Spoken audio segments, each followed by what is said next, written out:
Yes बेटा, 10th class. आज हम काव्य खंड की फर्स्ट कविता सूरदास के पद करेंगे और उसके कवि हैं सूरदास जी। ठीक है, ये कविता ब्रज भाषा में लिखी गई है। सूरदास जी ब्रज भाषा में अपनी कविताएं लिखते थे। तो जब हम ब्रज भाषा पढ़ते हैं तो वो थोड़ी सी टिपिकल लैंग्वेज होती है, वो पढ़ने में थोड़ी दिक्कत आती है। तो ये कविता कर रहे हैं हम, तो अपनी नोटबुक, ये बुक है जो वो खोल कर रखेंगे। एक एक पंक्ति है उसकी मैं व्याख्या करती चलूंगी, तो सभी अपनी नोटबुक है वो ओपन करेंगे। सॉरी, नोटबुक नहीं, बुक को ओपन कर लेंगे। ओके, तो इसमें सबसे पहले हमारी जो पहला काव्यखंड है, सॉरी काव्यांश है, उसमें है इस कविता में सूरदास जी ने श्री कृष्ण के प्रति गहरा अनुराग प्रकट किया है। जो गोपियां हैं वो श्री कृष्ण से ज्यादा लगाव रखती हैं। तो जब वो गोपियां हैं श्री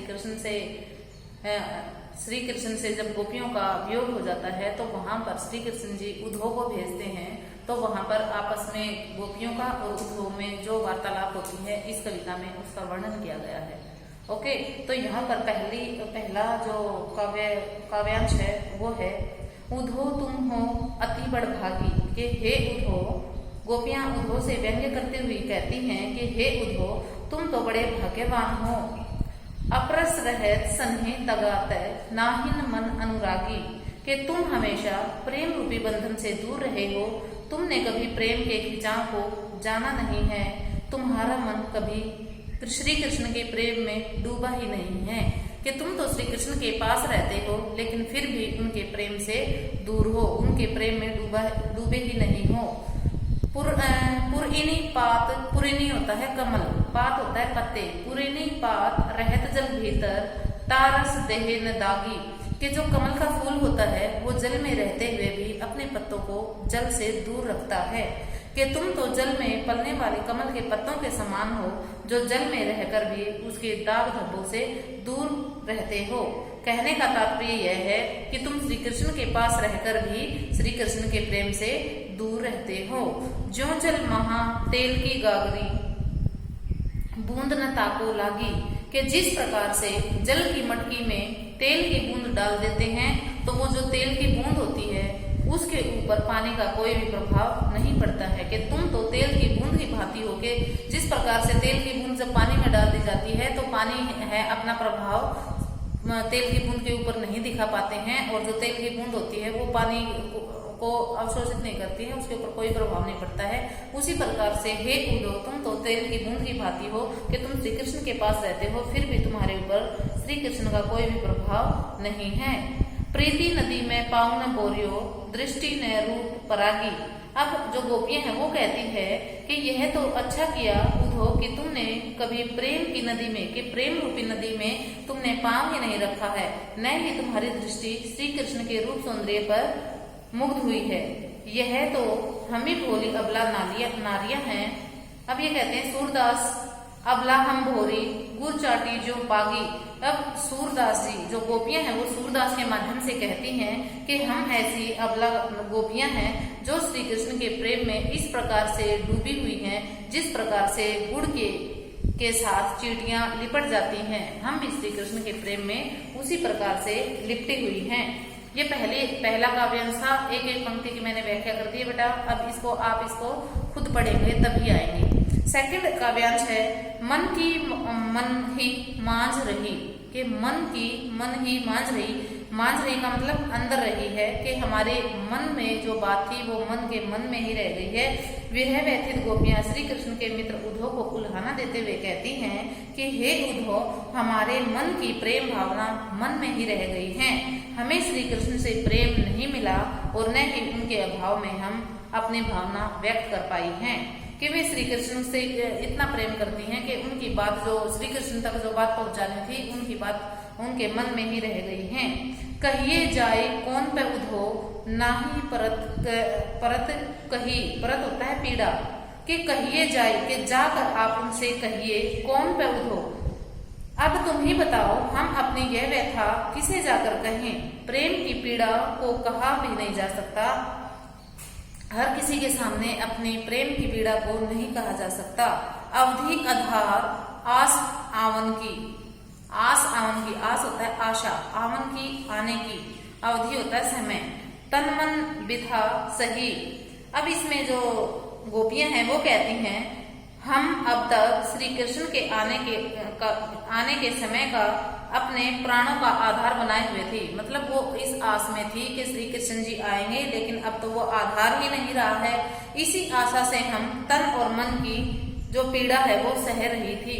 हमारे मन में बार बार में श्री कृष्ण के प्रति प्रेम उमड़ रहा था, लेकिन अब तो वो आस ही खत्म हो गई है। अब नेक्स्ट पंक्ति है, अब इन जोग संदेशनी सुनी सुनी बिरहिनी बिरह दही। इस पंक्ति के माध्यम से गोपियां कहती हैं, परंतु अब तुम्हारे द्वारा दिए गए योग संदेश को, अब श्री कृष्ण ने उद्धव के माध्यम से गोपियों से कहा कि वो श्री कृष्ण को भूल जाएं, लेकिन वो कहती हैं कि श्री कृष्ण के दिए गए योग संदेश को बार बार सुन सुनकर हमारी जो वियोग की पीड़ा है वो और भी अधिक भड़क उठी है। हम वियोग की ज्वाला में जली जा रही हैं। गोपियां कह रही हैं ये बातें, चाहती हुती गुहारी जितनी तय उठते धार बही। अब गोपियां कहती है कि ये तो हमारा दुर्भाग्य है। वो कहती हैं कि हमारा मन करता कि जहां से भी हम आवाज लगाती मैं वहीं से ही प्रेम की धारा बहने लगती, लेकिन ये तो हमारा दुर्भाग्य। देखो, हम जिधर से अपनी रक्षा के लिए सहारा चाह रही हैं, उधर से योग भावना की धारा बह चली आ रही है। अर्थात कहने का तात्पर्य यह है कि हम चाह रही थी कि श्री कृष्ण हमसे मिलने के लिए आएंगे और हमारी प्रेम भावना, जिससे हमारी प्रेम भावना है वो संतुष्ट हो जाएगी, लेकिन ये तो इसका उल्टा ही संदेश आया है। उन्होंने उन्हें भूल जाने के लिए कहा है, जो हमें सदा सदा के लिए श्री कृष्ण से दूर करना चाहते हैं। ऐसा योग संदेश भेजा है श्री कृष्ण जी ने, किसके लिए? गोपियों के लिए। सूरदास अब धीर धरी क्यों मर्यादा ने लही। मर्यादा होता है मर्यादा। अब सूरदास जी के माध्यम से गोपियां कह रही हैं, अब धीर धरी ही क्यों। अब गोपियां कहती हैं, अब तो श्री कृष्ण से सारी लोक मर्यादाएं ही त्याग दी हैं। श्री कृष्ण ने सारी मर्यादाएं ही त्याग दी हैं। उन्होंने हमारा प्रेम निभाने के बजाय हमें धोखा दिया है।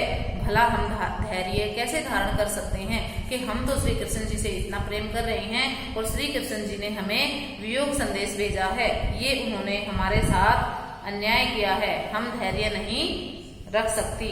अब जो तीसरा काव्यांश है उसको करते हैं, हमारे हरि हारिल की लकड़ी। हमारे हरि होता है श्री कृष्ण जी के, हमारे श्री कृष्ण जी हारिल एक पक्षी होता है जो अपने पैरों में हमेशा लकड़ी दबाए रखता है, की लकड़ी। अब श्री कृष्ण जी गोपियां हैं इस पंक्ति के माध्यम से कहती हैं कि हे उद्धो, हमारे लिए हरि श्री कृष्ण जी हरियल पक्षी में के समान हैं। जिस प्रकार हरियल पक्षी जो होता है वो लकड़ी को किसी हाल में नहीं छोड़ता है, उसी भांति हम भी श्री कृष्ण को कभी नहीं छोड़ेंगे। हम भी श्री कृष्ण से ऐसे ही प्रेम करती रहेंगी।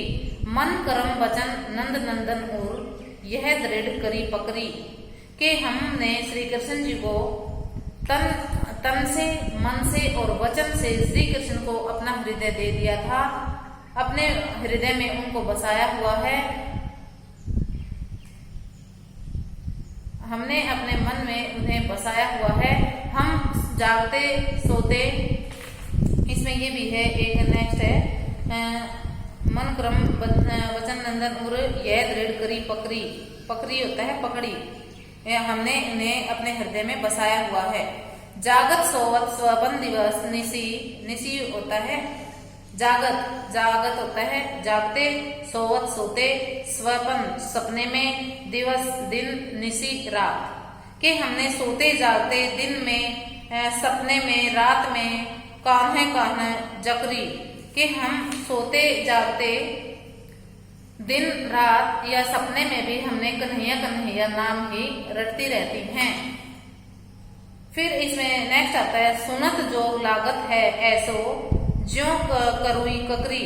सुनत जो लागत है, इसमें जो गोपियां हैं वो कहती हैं, हम जब तुम्हारे मुंह से योग साधना की बात सुनती हैं तो हमें तुम्हारा यह संदेश एक कड़वी ककड़ी के समान लगता है। जैसे कड़वी ककड़ी, जब आपने ये संदेश हमें दिया कि श्री कृष्ण का वियोग संदेश जब उद्धव ने गोपियों को दिया तो वो जो संदेश है वो एक कड़वी ककड़ी के समान और अरुचिकर लगता है। सु तो व्याधि, सु होता है वह, तो व्याधि, व्याधि होता है रोग या बीमारी। हमको ले आए, देखी सुनी न करी, करी होता है कहीं, न तो कहीं देखी और न ही कहीं सुनी। अब इस पंक्ति के माध्यम से गोपियां कहती हैं, तुम तो हमारे लिए ऐसी बीमारी ले आए हो जो हमने न तो कभी देखी है और न ही कभी सुनी है। गोपियां यह तो सूर तनहीते तय सौंपो, जिसके मन चक्री। अब श्री कृष्ण जी कहते हैं, नहीं गोपियां अब उद्धव से कहती हैं कि हे उद्धव, तुम यह योग साधना का संदेश उन लोगों को दो जिनके हृदय में श्री कृष्ण के प्रति कोई भी आस्था नहीं है। हमारे मन में तो श्री कृष्ण के प्रति गहरा प्रेम है, लेकिन जो संदेश तुमने योग संदेश दिया है, श्री कृष्ण को भूलने का जो संदेश दिया है, वह संदेश उन लोगों को दो जो जिसकी श्री कृष्ण के प्रति आस्था नहीं है। हम तो पूर्ण रूप से श्री कृष्ण की दीवानी हैं, हम यह योग संदेश क्यों कहेंगी, हमें ये संदेश नहीं चाहिए। अब जो हमारा लास्ट है काव्यांश, उसमें देखते हैं, हरि है राजनीति पढ़ी आए, हरि है राजनीति पढ़ी आए। इन पंक्तियों में जो गोपियां हैं वो उद्धव से कहती हैं कि हे उद्धव, लगता है श्री कृष्ण जी कहीं पर राजनीति पढ़ाए हैं। राजनीति में क्या होता है, सभी अपना फायदा देखते हैं, दूसरे को बेशक से नुकसान हो, सभी अपना फायदा देखते हैं। तो अब गोपियां हैं वो श्री कृष्ण को अब राजनीतिज्ञ कहने लगी हैं कि राजनीति कहीं पढ़ आए हैं। समझी बात कहत मधुकर के, मधुकर होता है भंवरा, मधुकर के समाचार सब पाए।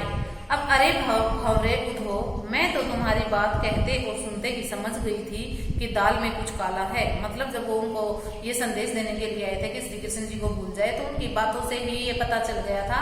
गोपियां कहती हैं कि हमें पहले ही पता चल गया था कि दाल में कुछ काला है, हम सब समाचार जान गई हैं, हम श्री कृष्ण की छल भरी राजनीति को समझ गई हैं।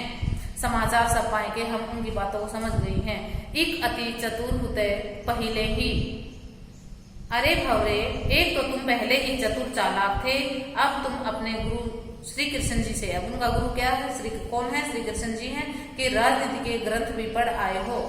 एक अति चतुर तुम पहले ही, कि तुम पहले से ही चतुर और चालाक हो, अब गुरु ग्रंथ पढ़ाए। और अब दूसरा है श्री कृष्ण के संदेश को तुम लेकर आए हो, अर्थात तुम राजनीति पढ़ आए हो, अतः तुम्हारी इस बात में छल कपट भर गया है। बढ़ी बुद्धि जानी जो उनकी, जो संदेश पढ़ाए। अब गोपियां जो हैं वो कह रही हैं, वह हम श्री कृष्ण की बुद्धि है, बुद्धि में जो का बड़प्पन है वो भी हम मान गए हैं। उन्होंने हमारे लिए योग संदेश भेजकर कितनी समझदारी की बात की है। उद्धव भले लोग आगे के परहित, परहित होता है दूसरों की भलाई, पर होता है दूसरा हित, दौलत धाये, दौलत है भागे चले आते हैं। अब जो गोपियां हैं वो उद्धव को कहती हैं, उद्धव को कहती हैं, पहले लोगों की तो यह नीति होती थी कि वे औरों की भलाई के लिए, दूसरों की भलाई के लिए दौड़े दौड़े चले आते थे। पहले के लोग क्या करते थे, दूसरों, यदि कोई व्यक्ति दुखी है, किसी दुख में है, तो उसकी भलाई करने के लिए दौड़े दौड़े चले आते थे। लेकिन श्री कृष्ण जी ने ऐसा नहीं किया, औरों की भलाई के लिए दौड़े फिरते थे। फिर नेक्स्ट पंक्ति आती है, अब अपने मन फेर पाही हैं, चलत जू हुते चुराए। अब परंतु अब न तुम्हें तो, परंतु अब न हमें तुम पर विश्वास है, न श्री कृष्ण पर विश्वास है।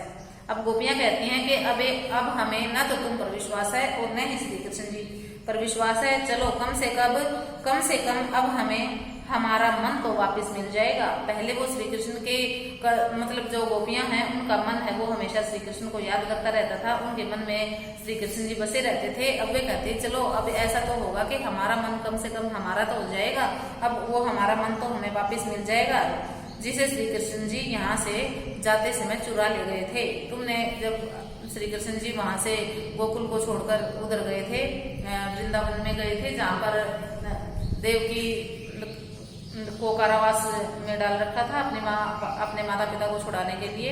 तो वहां पर जब वो चले गए थे मथुरा में चले गए थे, तो वहां पर फिर जाते समय जो गोपियां हैं उनके विरह में बावरी हो गई थी, और मैं उनके को जाते समय काफी रोकने का उन्होंने प्रयास किया था।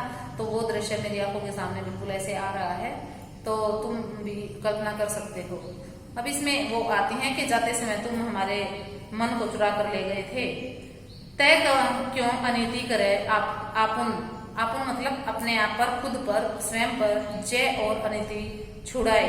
अब जो गोपियां हैं वो कहती हैं हमें यह समझ नहीं आता कि जो श्री कृष्ण औरों को अन्याय से बचाते रहे हैं वे स्वयं पर अन्याय क्यों कर रहे हैं, वे हमें अपना प्रेम न देकर योग संदेश क्यों भेज रहे हैं। अब गोपियां हैं वो हैं जो मतलब उनके मन में ये प्रश्न उठ रहा है कि जो श्री कृष्ण जी हैं वो जो दूसरों के साथ न्याय करते थे, आज वे अपने साथ, खुद के साथ अन्याय क्यों कर रहे हैं और हमारे लिए ये योग संदेश क्यों भेज रहे हैं।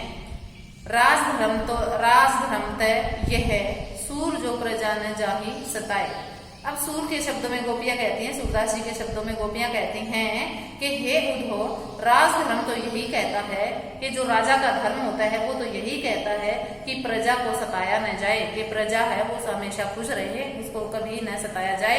अतः श्री कृष्ण को चाहिए कि वे अपना योग संदेश वापस लें और हमें दर्शन दें। गोपियां अभी भी अनुग्रह कर रही हैं उद्धव से कि आप श्री कृष्ण जी से जाकर कहिए कि वो हमें योग संदेश न भेजें और हमें आकर दर्शन दें। इनको जो काव्यांश है आप बार बार पढ़ेंगे तो बिल्कुल एक शब्द की है वो व्याख्या कर सकेंगे। बहुत अच्छी कविता है। इतनी ही है। धन्यवाद।